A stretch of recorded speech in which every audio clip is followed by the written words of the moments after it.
changes in agriculture to the 21st century.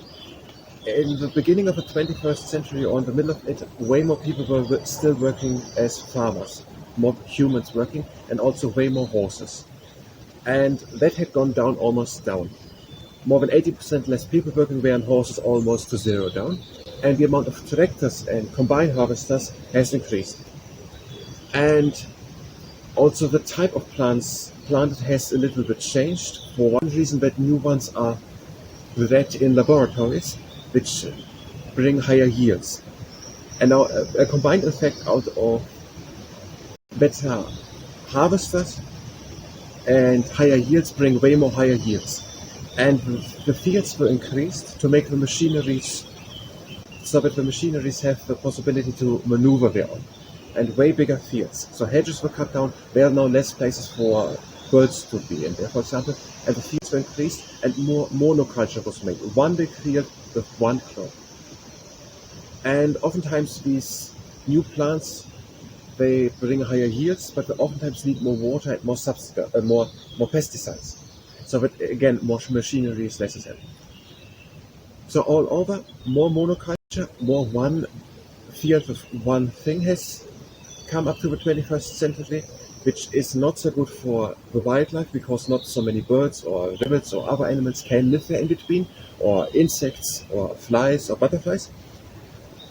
But it brings higher yields because no big machines can make one big field, but it are also more pesticides and more water oftentimes necessary. There are some steps taken against, because it has also some negative things. Some positive also, higher yields and less people necessary to work there, which also means that less people have their employment, but less people are necessary. That there, for example, one rule is in the European Union, is the book saying from 2001, that farms which have more than 20 hectares, which is not all too big, must have 15% of their area lying uncultivated, that where the wildlife can be. Or another thing sometimes taken is that a corner of a field, where the tractors anyway can't go completely in, is then left also for the wildlife. And maybe an area then actually through to other places. Rivers were also straightened oftentimes to make the fields then they're able to possible to be there. And also to pay them the farmers subsidized money so that they have the financials to actually leave a part of their territory uncultivated.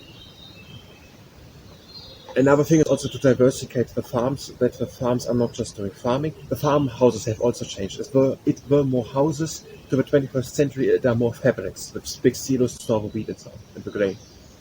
To diversify it with having bed and breakfast, camping sites, caravans, also golf courses can be made something. So to subsidize and support farmers that they can have other things than monoculture and still are able to compete with other farms. Another thing is the CPEC, for example, which is paying the farmers a standard price for what they are making, so that not in another country can be cultivated easier, and only that is when sold that the farmers can't compete with it. They have to go with the price down, and they have to do then the same thing or whatever. If they are not able to compete with it, the CAP is paying them that. That had then led that some farmers are making too much of one thing, so then multiple regulations made to try to find a way how to not destroy the nature, keep the farmers in a financial possible survivable business, and also to produce still food.